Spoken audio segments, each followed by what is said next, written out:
and welcome. I'm Geeta Mohan and you're watching India Today Global. The top story. He asked for it. He claimed no one deserves it more.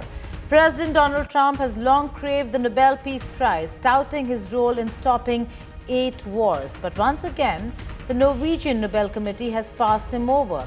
Instead, the 2025 Nobel Peace Prize has gone to Maria Corina Machado, face of Venezuela's democratic opposition. Known as Venezuela's Iron Lady, she has been honored for her fight against Nicolas Maduro's regime. While Machado may have trumped Donald, her win may still help Trump. Machado, an anti-Maduro, pro-West figure, can become ammunition for Donald Trump. Is this a political statement? Is Norway playing it safe with Trump? We delve into these questions with our guest, but first, here's a report.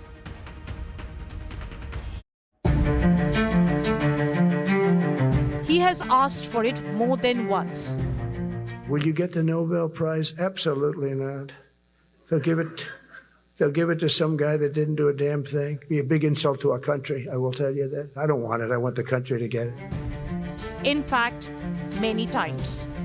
I know this, that nobody in history has solved 8 wars in a period of 9 months. And I've stopped 8 wars. So that's never happened before. But they'll have to do what they do. Whatever they do is fine. I know this. I didn't do it for that. I did it because I saved a lot of lives. But the Norwegian Nobel Committee did not find him deserving enough for the Nobel. At least not now. Instead, Donald Trump has lost the Nobel Peace Prize to a brave woman. This year's winner is Maria Corina Machado. She has won the Nobel for her relentless fight to promote democratic rights in Venezuela and her struggle for a just and peaceful transition from dictatorship to democracy. You will be awarded the Nobel Peace Prize for 2025. Oh my God. Well, I have no words. Thank you so much. While Trump himself is yet to comment, the White House has reacted sharply to this development. It was a classic sour grapes moment as the White House slammed the Nobel Committee for awarding the prize to Venezuela's leading opposition leader. The Oval Office claimed the committee placed politics over peace by choosing Machado. The decision has indeed dashed Donald Trump's hopes. But Machado's Nobel win is a political decision to ensure that Norway and the Nobel Committee does not face the wrath of Trump. Why? Because she is the anti-Maduro and pro-West face that could still become valuable ammunition for Trump. The prize lends him ideological and diplomatic leverage to maintain a tough stance against Venezuela's regime under President Nicolas Maduro. Though the Nobel is independent of US politics, it aligns perfectly with Trump's long-standing opposition to Maduro and support for Venezuela's democratic opposition. Machado's Nobel Prize shines a harsh light on Maduro's authoritarianism, something the Trump administration and its allies have consistently condemned. It also strengthens Washington's position to push for tougher sanctions and increase diplomatic pressure on Maduro. Machado's win is also a symbolic moral boost for Trump's foreign policy legacy, especially amid the Biden administration's wavering stance on Venezuela sanctions. The timing couldn't be more significant. The Nobel announcement comes as US military activity near Venezuela intensifies. Trump has labeled Maduro's government and certain Venezuelan drug groups as terrorist entities, and Machado's award could lend legitimacy to more aggressive US actions. While Machado's Nobel strengthens the narrative that Maduro's rule is illegitimate and elevates Venezuela's democratic opposition on the global stage, it does not change the reality on the ground much. Maduro still commands institutional and military control, with continued backing from countries like China and Russia. As we await the likely fiery response from Trump, who has repeatedly claimed credit for halting wars worldwide and emerging as a global peacemaker, the world is celebrating Maria Corina Machado's win. With Astha Bharadwaj, Bureau Report, India Today. Now, when a reporter asked Nobel Committee Chair Yerwin Wayton Frieden on why Trump didn't win Peace Prize, this is what he had to say. US President Donald Trump has repeatedly said he deserves the Nobel Peace Prize and he'd like to have it. He even said that it would be an insult to the United States if he doesn't get it. What does as the chairman of the Nobel Peace Prize Committee, think of this, and how has this campaign-like activity by the president and his supporters, domestically and internationally, affected the deliberations and the thinking in the committee? In the long history of the Nobel Peace Prize, I think this committee have seen any type of campaign, media attention. We receive thousands and thousands of letters every year of people wanting to say what for them leads to peace. This committee sits in a room filled with the portraits of all laureates, and that room is filled with both courage and integrity. So we base only our decision on the work and the will of Alfred Nobel. Pramit Pal Chaudhary, head of India Practice Eurasia Group, joins me to discuss what really happened, Pramit.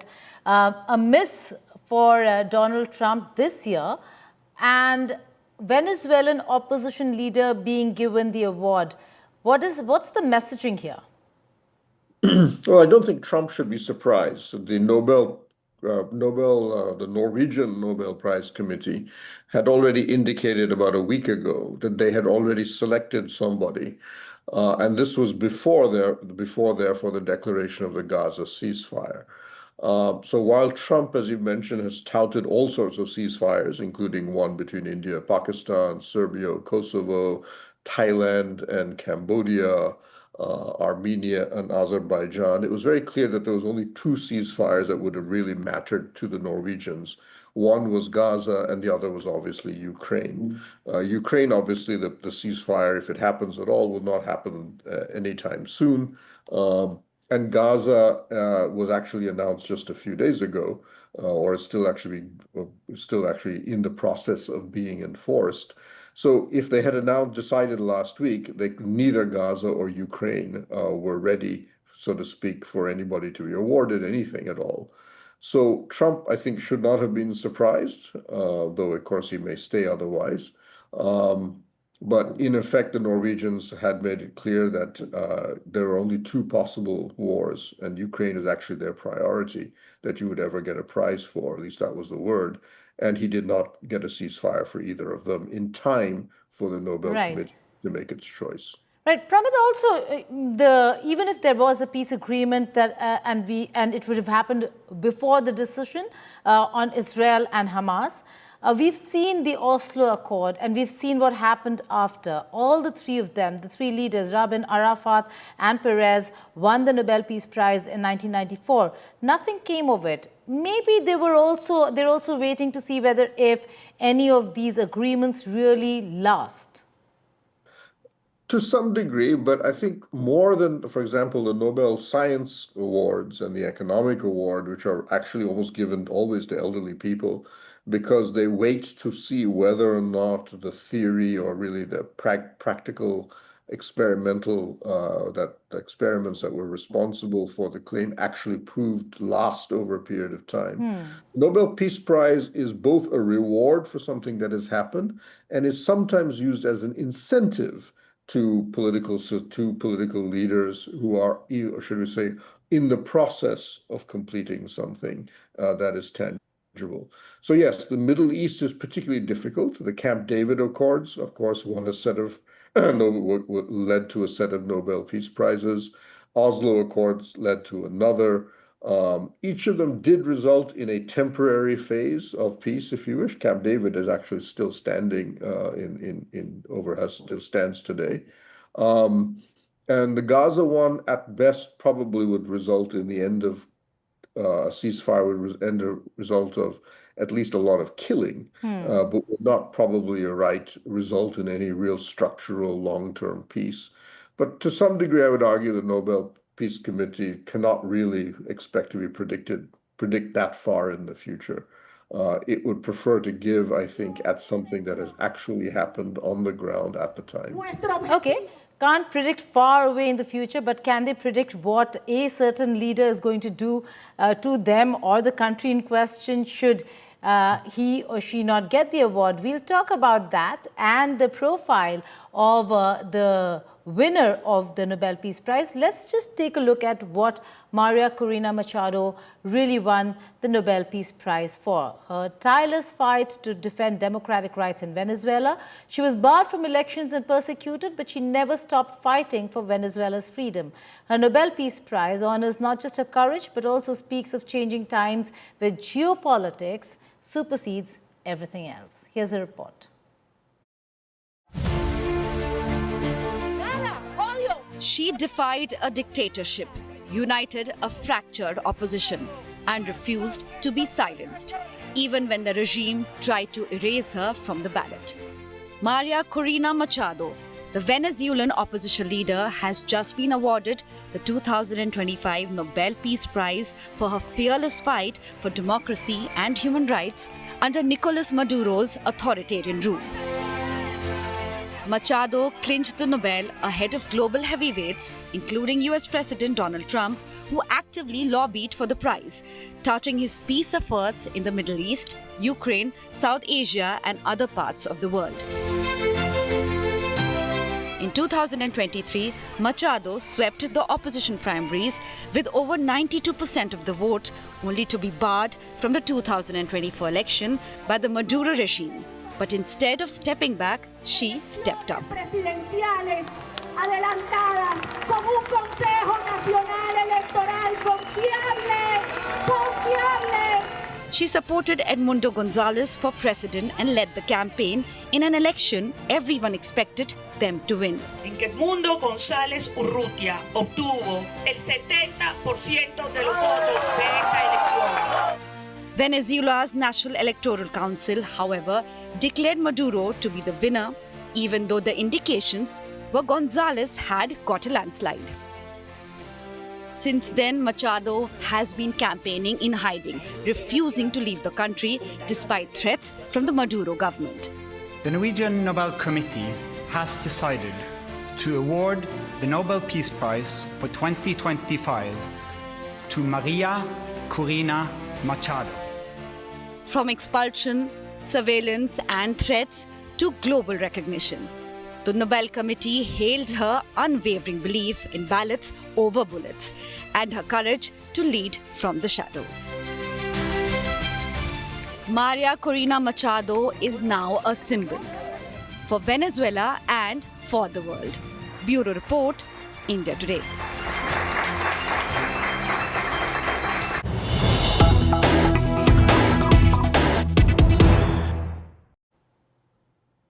Some breaking news coming in. Nobel Peace Laureate Maria Machado has reacted to the win. She has praised Donald Trump. She dedicates her prize to President Trump, is what she says. Maria Machado on X has posted, "We are on the threshold of victory, and today, more than ever, we count on President Trump, the people of the United States, the peoples of Latin America, and the democratic nations of the world as our principal allies to achieve freedom and democracy." Machado also goes on to say, "I dedicate this prize to the suffering people of Venezuela and to President Trump for his decisive support of our cause."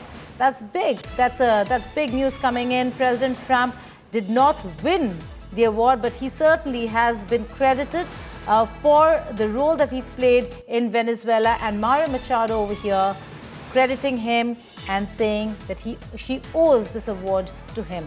Pramit, if I could bring you in.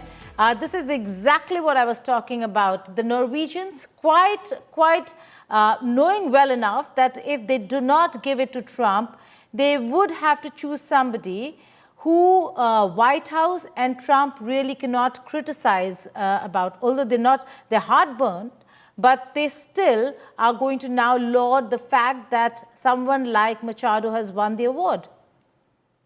Well, in fact, yes. In fact, Machado is actually very popular with the Republican Party. She is a conservative, though obviously a very strong supporter of constitutional democracy. She's often said Margaret Thatcher is her model. She supports privatization and various other free market economic reforms.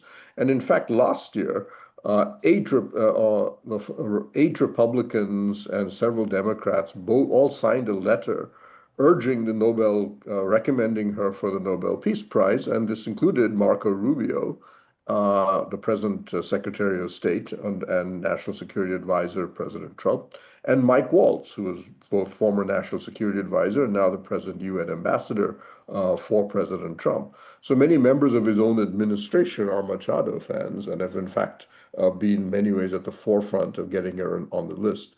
So I think for Trump, and he's very mercurial, so he could act angrily and denounce Norway. But I suspicion he'll probably, given, as you said, the very careful choice of Machado, a person who many of his own team are great admirers of and an enemy of Maduro, a man that Trump is threatening to almost overthrow through military means that Trump could probably just say, well, next year, I still have 3 more years to go. And in particular, the 2 big things, Ukraine and Gaza, are should we say, pending. And with any luck, he'll hope that he can. So he still has time. Oh, he has plenty of time. He still has time, and this is a masterstroke. They've ensured that they do not face the wrath of Donald Trump and yet not give the award to Donald Trump. Well, we don't yet know about the wrath part, but Norway is reasonably secure because, as you know, it's a very wealthy nation. It's oil rich, financially very independent. The only thing they could potentially face a tariff over is salmon, which they are a major exporter of. And you may remember they've had this before because when they gave the Nobel Peace Prize to, was it the Dalai Lama, China blocked all their salmon exports. And one result was that Norway began cultivating the Indian market, which is one of the reasons we now have Norwegian salmon in India. Interesting, Pramit. We will be looking at what Donald Trump has to say after Machado has dedicated her prize to Donald Trump and the people of Venezuela and Latin America. Thank you so much for joining me here on the network. Now, after Donald Trump misses out on the Nobel Peace Prize, Russian President Vladimir Putin has acknowledged his peace efforts, saying that Donald Trump does a lot for peace, pointing to the recent Middle East ceasefire as a key example. Listen in. I don't know whether the current US president deserves a Nobel Prize, but he's truly doing a lot to resolve complex crises that last for years, even decades. He's definitely trying. He's definitely working on these issues, on achieving peace and resolving complex international situations. The most striking example is the situation in the Middle East. If Donald can achieve everything he strived for, everything he's talked about and is trying to accomplish, it will be a historic event. Well, that's President Putin now talking about the peace efforts being made by Donald Trump. This is a blow-hot, blow-cold relationship. One day they speak of how the other is not listening, not paying heed, and they dare the other. And on the other hand, they also try engaging each other. These are 2 world leaders who, unlike past administrations, it is very clear that these 2 leaders want to engage and want to see a ceasefire and a resolution to the Russia-Ukraine war. But that's not the question over here. What we're talking about is a significant announcement that took place today. That's the Nobel Peace Prize. On Statecraft, we'll tell you what the Nobel Peace Prize is, and not every winner is a deserving candidate. Is the Peace Award truly the barometer of moral judgment and valor, or has it fallen prey to symbolism over substance?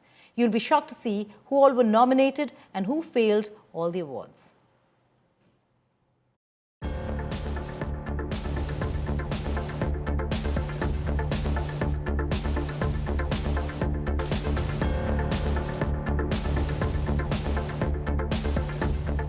The Nobel Peace Prize for 2025 goes to a brave and committed champion of peace. It's meant to be the world's highest badge of virtue, the Nobel Peace Prize, the ultimate stamp of moral glory. But what happens when peace turns political, when halos slip, and when peacemakers turn out to be anything but? I mean, there was a time when even Hitler was nominated. That's right, Hitler. From Barack Obama's premature coronation to Muhammad Yunus's financial controversies, the Nobel's history reads like a tragicomedy of misplaced faith. Behind many, if not every, glittering medal lie stories of controversies, contradictions, and sometimes outright hypocrisy. Is the Nobel Peace Prize still a symbol of hope, or has it become a political souvenir for those who talk peace but don't live it? Hello and welcome. You're watching Statecraft with me, Geeta Mohan.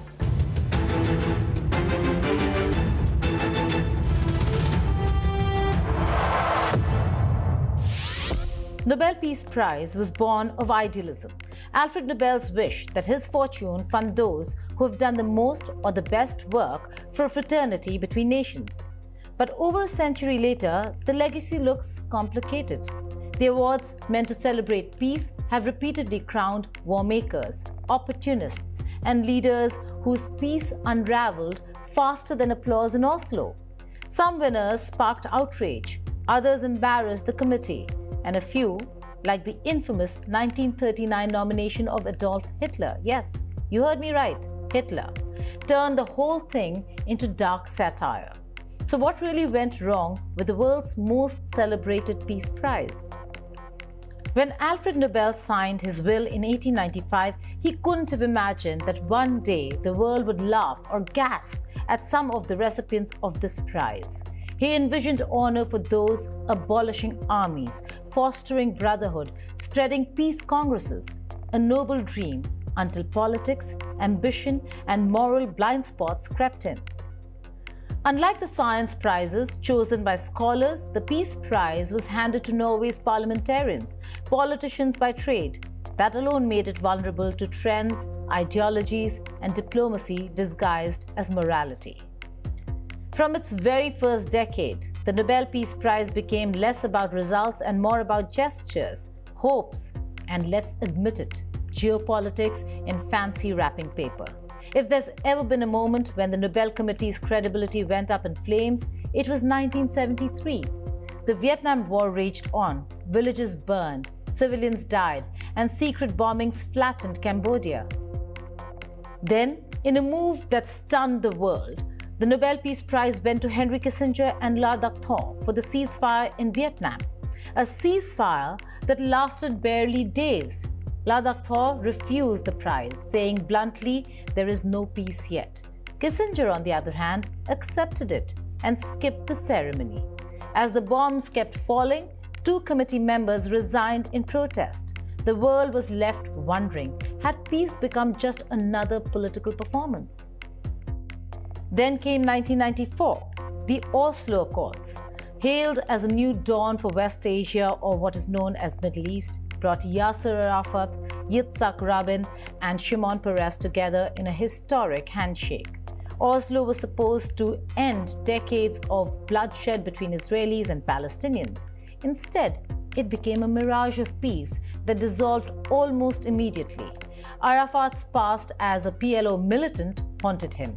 Rabin's peace gamble divided Israel and cost him his life. Peres's influence waned as violence returned.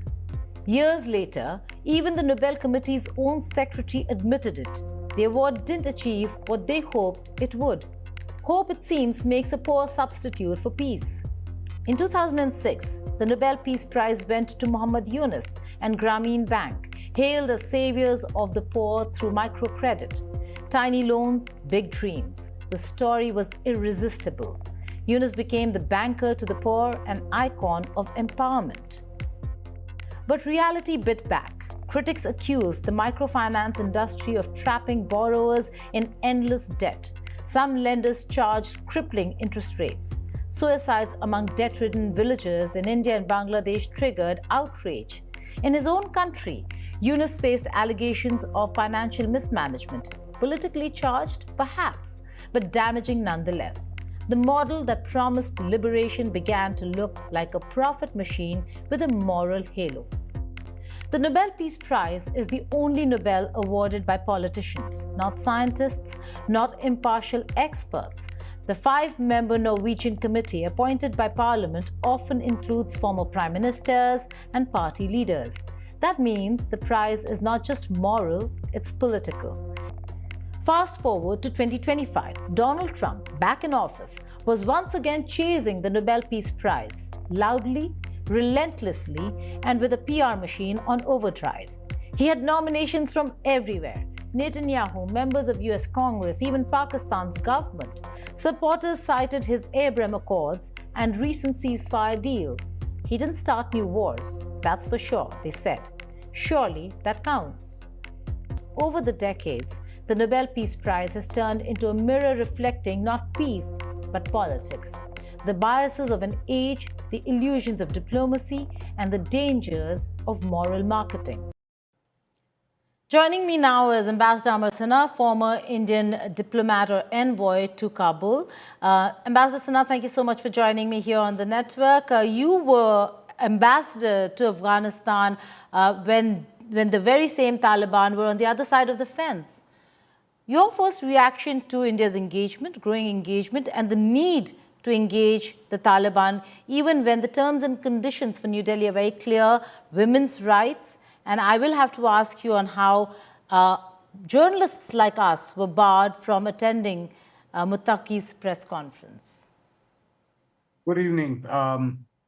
Yes, actually, I've seen when they were actually fighting NATO forces in 2013 to 2016, and they took control in 2021 when the then Afghan government sort of abdicated and the president fled. Since then, of course, they have settled down. And clearly, after 4 years, there is a realization that they're there to stay.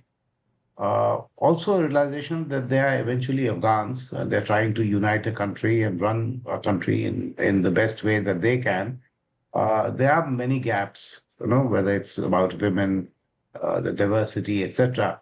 But we have not taken a very ideological position on this. It's a very practical, people-centric decision, given our historical connections. And I think this was a decision of his visit, at least, was just a progression of what one has seen since 2022 June, when we opened the technical mission.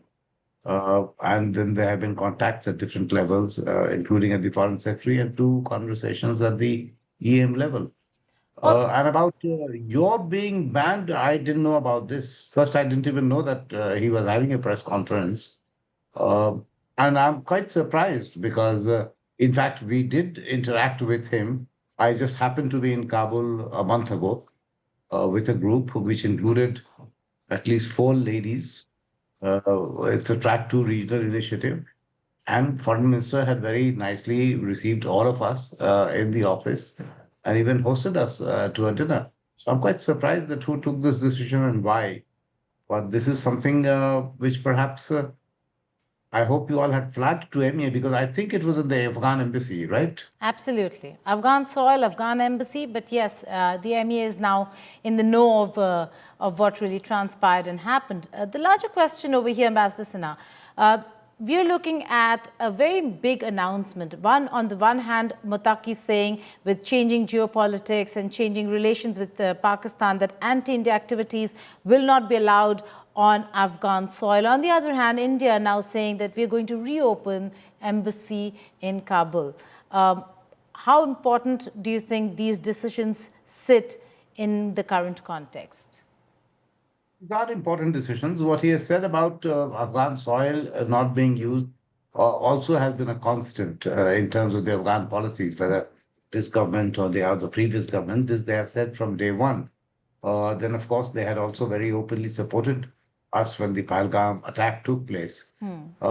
Opening of the embassy, we already had the embassy. We had reopened what we had called a technical mission. Yes. But now we want to call it an embassy. Though still not an ambassador, so that means there is no diplomatic recognition as yet.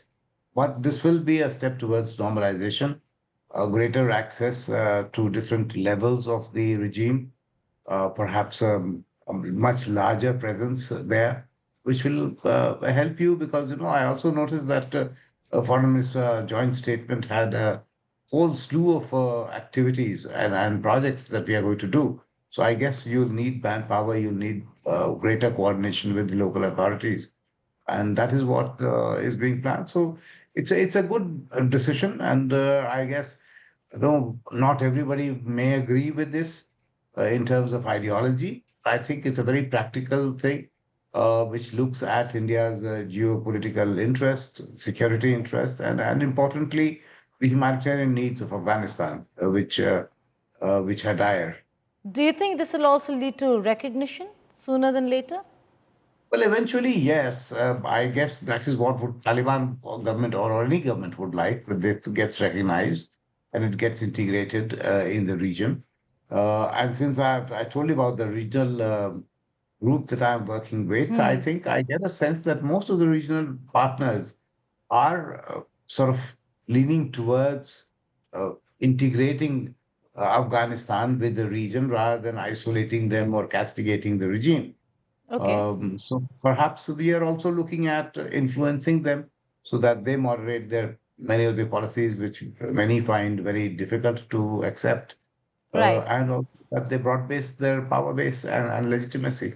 Now, no women journalists were present in the press conference that was held by Afghan Foreign Minister Amir Khan Muttaqi at the Afghan embassy in New Delhi. Women journalists were not invited by the Taliban official.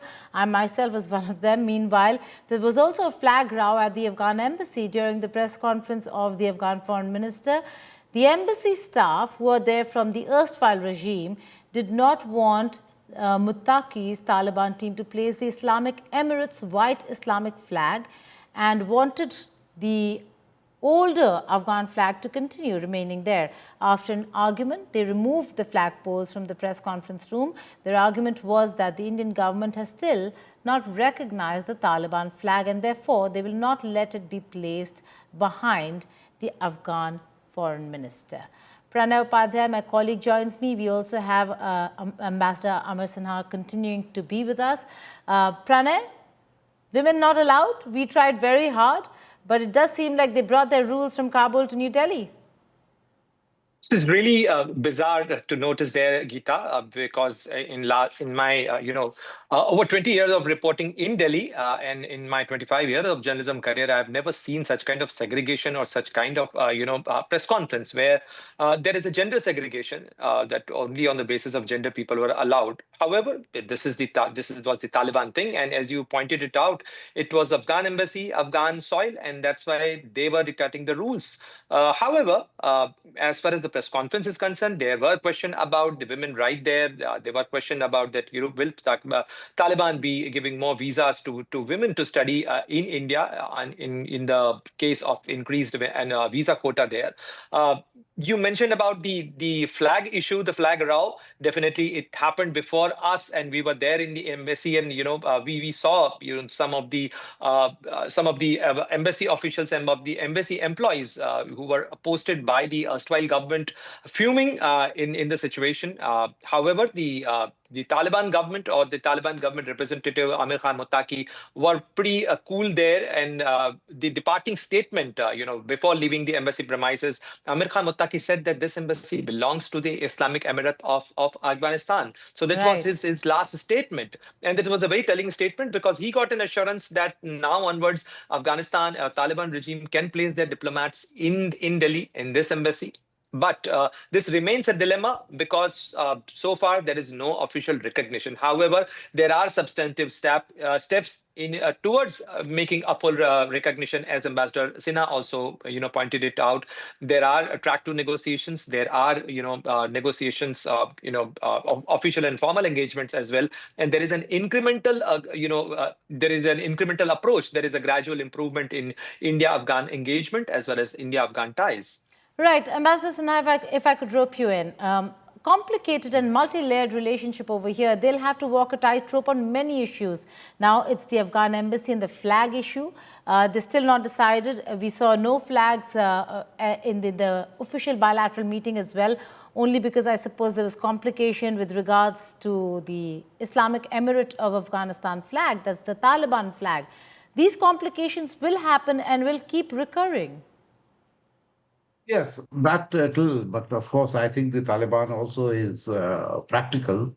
That is why you see that the main flag post outside the embassy, which has the national flag, it still carries the old flag.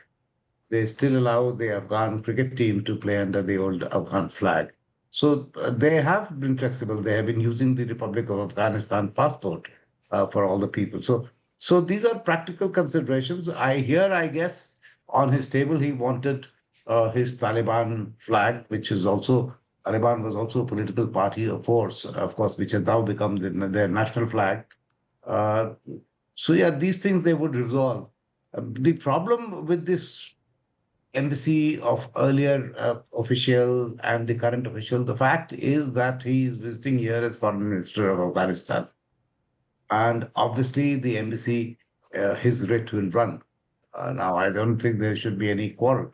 There will be certain ground rules that the government of India would have laid down in terms of the recognition, how many number of people who will come or who will stay. And those, I guess, they would respect. But within that, I guess, government of India will not interfere in what happens internally in the embassy. About women, as I told you, I'm quite surprised why this happened, because they were, as I told you, they were not only, there was an Indian, there was a Pakistani, 2 German ladies we had all met him. So maybe a press conference, they have a separate protocol.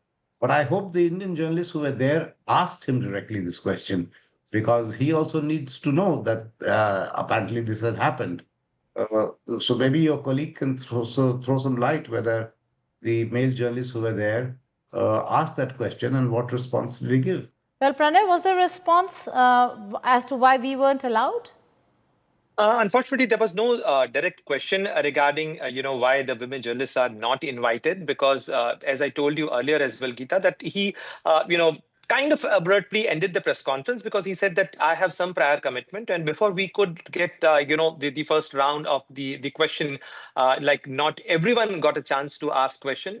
And we thought that this will go a bit longer and we would, ask these questions. But he ended the press conference, though he was there, he was around, but with his officials and with his team.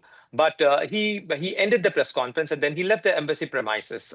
But Ambassador Sinha is here, Geeta. I'm curious that what will happen to the India's case regarding the United Nations Security Council Resolution 2593, which explicitly mentioned about the women right and plight of women. And this resolution was passed during the presidency of India in United Nations Security Council.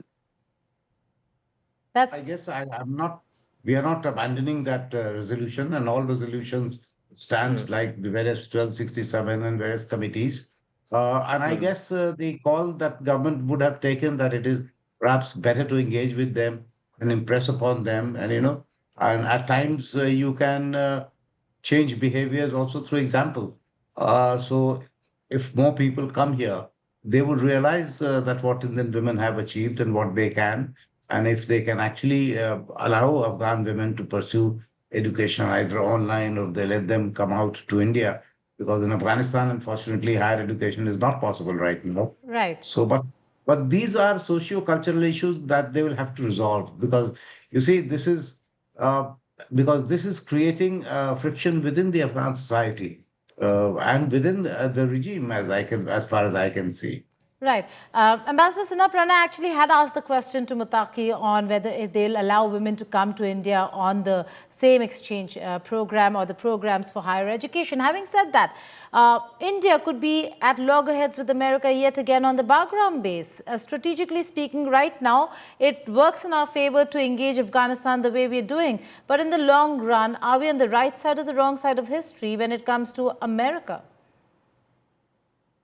See, I don't even know whether President Trump is serious about Bagram and what he has said, because he also wants Greenland, he wants Panama Canal, he wanted to change the Gulf of Mexico, which he did change. So I don't know whether Bagram is just another one of his kite flying statements, because it was only, 4 years ago, that eyes wide open, it was under his presidency that Zalmay Khalilzad negotiated the Doha agreement, which was an agreement on withdrawal. And that very clearly stated that Taliban will not accept even one foreign military presence on their soil. Now, of course, in his statement, he says he brought it down to 5,000. If I recall correctly, just before he left office, he had brought it down to 3,500, which was not even sufficient to protect Bagram. In fact, if you remember, when they thought of the final withdrawal, just to protect the airport and the route as well as Bagram, first they had to reinduct over 9,000 soldiers back into Afghanistan after drawing it down to 3,500. So obviously this sort of a flip-flop policy.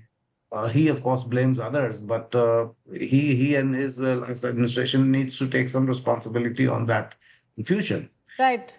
As far as acceding to the demand, I think it will be a suicide for the Taliban government, which has fought 20 years basically to get foreigners out of Afghanistan. And even if the leadership was inclined to let them have, which Americans actually only in 2014, the biggest achievement was the signing of the bilateral security agreement with the Afghan government.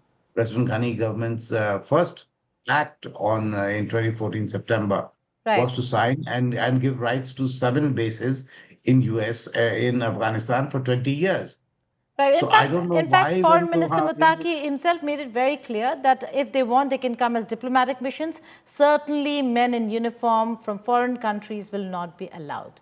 Ambassador Sinha, Pranay Upadhyay, thank you so much for joining us here. Now, China has reportedly asked India to provide guarantees that heavy rare earth magnets imported from China will not be re-exported to the United States before shipments begin. Beijing wants these magnets, critical for sectors like electric vehicles and defense, to be used exclusively for India's domestic needs. It is reportedly seeking export control assurances similar to those under the Wassenaar arrangement, which governs the trade of dual-use technologies among its 42 member countries. Although India is a Wassenaar signatory and China is not, Beijing wants India to follow comparable end-use certification rules. Indian firms have already submitted end-user certificates confirming the magnets will not be used to produce weapons of mass destruction. So far, New Delhi has not agreed to China's export control demands.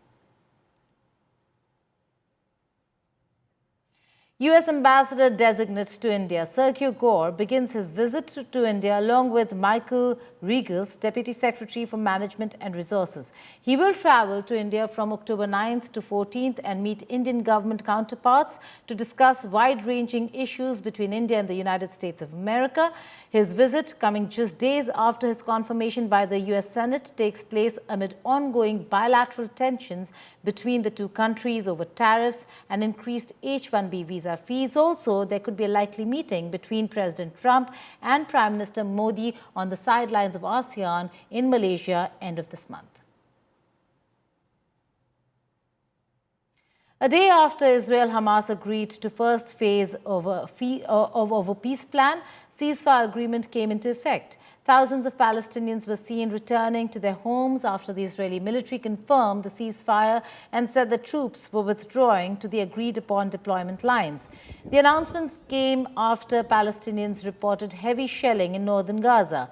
Earlier, Prime Minister Benjamin Netanyahu's office announced that Israel's cabinet approved President Trump's plan for a ceasefire in the Gaza Strip, the release of all remaining hostages and of Palestinian prisoners. The statement said that the cabinet approved the outline of a deal to release the hostages without mentioning other aspects of the plan. Meanwhile, U.S. officials said that 200 U.S. troops already based in the Middle East will be moved to Israel to help monitor the ceasefire in Gaza. The U.S. military will establish a multinational task force in Israel known as a Civil Military Coordination Center, which is likely to include troops from Egypt, Qatar, Turkey and the UAE.